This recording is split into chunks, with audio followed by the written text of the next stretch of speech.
রাজ্য বিজেপিতে তিনি অন্যতম দাপুটে নেতা। একদিকে যেমন রাজ্য সভাপতি থাকাকালীন পশ্চিমবঙ্গের বুকে দলের জমি অনেকটাই মজবুত করেছিলেন, তেমনি ডোন্ট কেয়ার মনোভাব নিয়ে করে গিয়েছেন বিভিন্ন মন্তব্য। বিগত কয়েক মাসে আবার দলের কর্মসূচিতে খুব একটা দেখাও যায়নি তাকে। তবে সম্প্রতি অমিত শাহ রাজ্য থেকে ঘুরে যাওয়ার পর ফের আগের মতো অ্যাক্টিভ হতে শুরু করেছেন তিনি।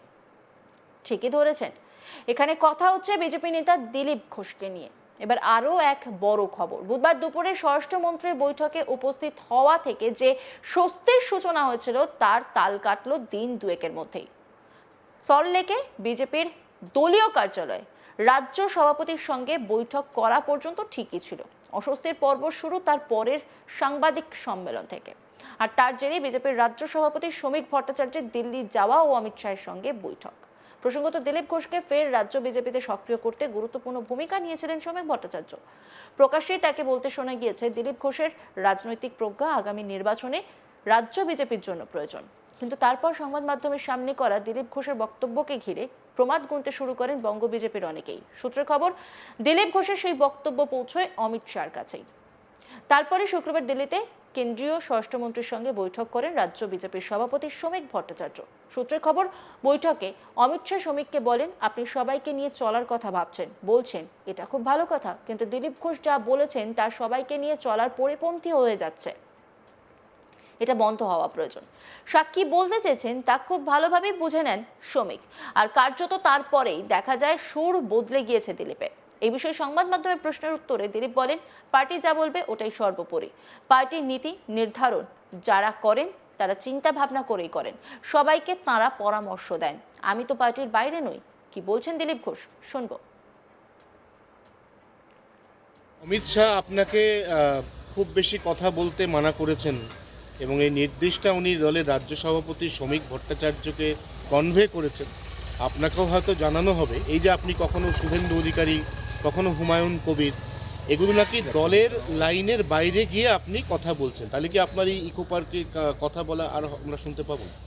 দেখুন, পার্টি যা বলবে ওটাই সর্বোপরি। পার্টির যে নীতি নির্ধারণ যারা করেন তারা চিন্তাভাবনা করে করেন, সবাইকে তারা সাজেশন দেন। তো আমি তো পার্টির বাইরে নয়, পার্টি যেভাবে আমাকে কাজ করতে হবে সেটাই বলবে। আমি স্বাভাবিকভাবে যখন থেকে রাজনীতিতে এসেছি, প্রেস মিডিয়া আমার সঙ্গে থাকে, আমি আমার বক্তব্য কিছু বিষয়ে বলি। পার্টির বক্তব্য অনেক বিষয়ে থাকে, পার্টির যারা স্পোক্সম্যান তারা বলেন। স্থানীয় ঘটনা, বিশেষ পরিস্থিতি, সেগুলো নিয়ে আমরা মিডিয়াতে আলোচনা করি। বাকি পার্টির নীতি কার্যপদ্ধতি কী করবে সেটা পার্টি ঠিক করবে এবং তার বক্তব্য রাখার লোক আছে। কালকে স্পেসিফিক্যালি দুটো ক্ষেত্রে আপনার যে বাইরে, একটা হুমায়ুন কবির নিয়ে আপনি বলেছেন যে হুমায়ুন কবির কোনো একটি দলের সঙ্গে পরবর্তীকালে নেগোশিয়েট করে নেবে, আর একটা আপনি বলেছেন একা শুভেন্দু পারবে না, তাই দল সবাইকে বিভিন্ন মুখ বিভিন্ন কর্নার থেকে আবার নতুন করে তুলে আনছে। আমি কারো নাম করে কিছু বলিনি, বলবো না।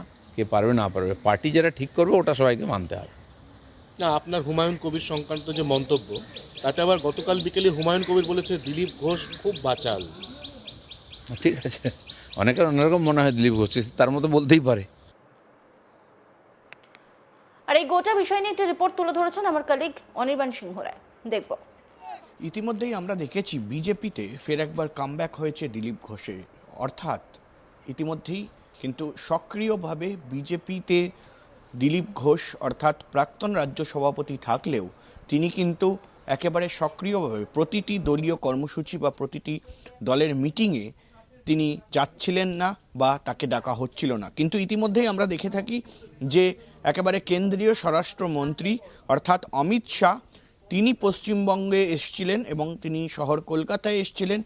সেখানে কিন্তু 3 দিনের তার সফর ছিল এবং সেই সফরে বিভিন্ন একেবারে কার্যকর্তা থেকে শুরু করে পার্টির যারা নেতারা রয়েছেন তাদের সঙ্গে বৈঠক করেন এবং সেই একটি মিটিংয়ে কিন্তু দেখা যায় যে একেবারে প্রাক্তন রাজ্য সভাপতি প্রাক্তন সাংসদ দিলীপ ঘোষ তাকে সেখানে ইনভাইট করা হয়েছে এবং সেই ইনভিটেশনের পর কিন্তু অমিত শাহর সঙ্গে তার দেখা হয়, তার সাক্ষাৎ হয়, তার কথা হয়, এমনটা কিন্তু সূত্র মারফত খবর। এবং তার পাশাপাশি কিন্তু তিনি সক্রিয়ভাবে রাজনীতিতে ফিরবেন এই বিষয়টাও কিন্তু স্পষ্ট হয়ে যায়।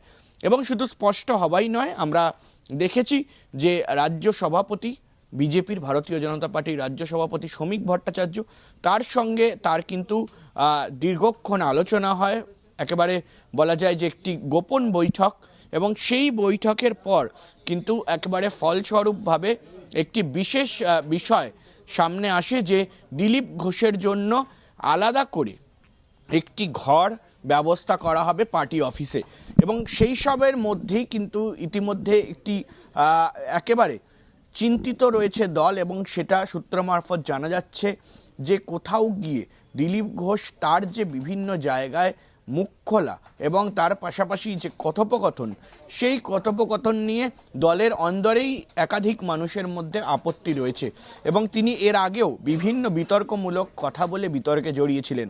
ফলে সে জায়গায় দাঁড়িয়ে কিন্তু ইতিমধ্যেই শ্রমিক ভট্টাচার্য তিনি কিন্তু স্বরাষ্ট্রমন্ত্রীর সঙ্গে কথাবার্তা বলেছেন, এবং সেখান থেকে জানা যাচ্ছে যে তাকে দিলীপ ঘোষকে কোথাও গিয়ে একেবারে কাজ করার একটি আলাদা করে ক্ষমতা দেওয়া হলেও দলের মধ্যে এই যে কথোপকথন রয়েছে সেই বিষয়টাকে নিয়ে কিন্তু তাকে সেন্সার করা হবে, বা বিভিন্ন বিষয় নিয়ে তাকে সেন্সার করার কথা বা বোঝানোর কথা বলা হয়েছে, এমনটাই কিন্তু এই মুহূর্তে দলীয় সূত্রে খবর।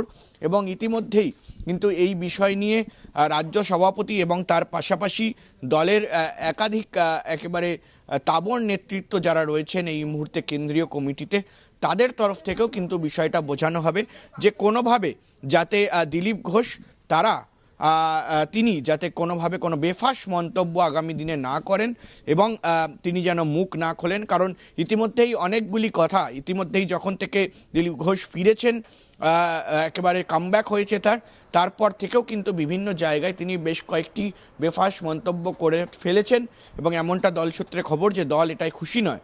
ফলে সে জায়গায় দাঁড়িয়ে তাকে কিন্তু আগামী দিনে ভেবে চিন্তে কথা বলার একটি নির্দেশ কিন্তু দেওয়া হতে পারে। কিন্তু আপাতত এই মুহূর্তে ফের একবার বেহাল তবিয়াতে কিন্তু কামব্যাক হয়েছে দিলীপ ঘোষের, এবং আগামী দিনে 2026 বিধানসভা নির্বাচনের আগে ঠিক কিভাবে তিনি কাজ করেন, দলের সাহায্য কিভাবে করেন, সেটাই এখন দেখার। রাজ্য বিজেপিতে তিনি অন্যতম দাপুটে নেতা। একদিকে যেমন রাজ্য সভাপতি থাকাকালীন পশ্চিমবঙ্গের বুকে দলের জমি অনেকটাই মজবুত করেছিলেন, তেমনি ডোন্ট কেয়ার মনোভাব নিয়ে করে গিয়েছেন বিভিন্ন মন্তব্য। বিগত কয়েক মাসে আবার দলের কর্মসূচিতে খুব একটা দেখাও যায়নি তাকে। তবে সম্প্রতি অমিত শাহ রাজ্য থেকে ঘুরে যাওয়ার পর ফের আগের মতো অ্যাক্টিভ হতে শুরু করেন দিলীপ ঘোষ, আর তারপরই তাকে একটা কনফিডেন্ট মোডে দেখা যায়। বুধবার দুপুরে স্বরাষ্ট্রমন্ত্রী বৈঠকে উপস্থিত হওয়া থেকে যে স্বস্তির সূচনা হয়েছিল তার তাল কাটল দিন দুয়েকের মধ্যে। বিজেপির দলীয় কার্যালয়ে রাজ্য সভাপতির সঙ্গে বৈঠক করা পর্যন্ত ঠিক ছিল। অস্বস্তির পর্ব শুরু তার পরের সাংবাদিক সম্মেলন থেকে, আর তার জেরেই বিজেপির রাজ্য সভাপতি শ্রমিক ভট্টাচার্যকে দিল্লি যাওয়া এবং অমিত শাহর সঙ্গে বৈঠক। আর সেখানেই হয়তো এমন নির্দেশ আসতে পারে যে তিনি যেন একটু ভেবে চিন্তে কথা বলেন।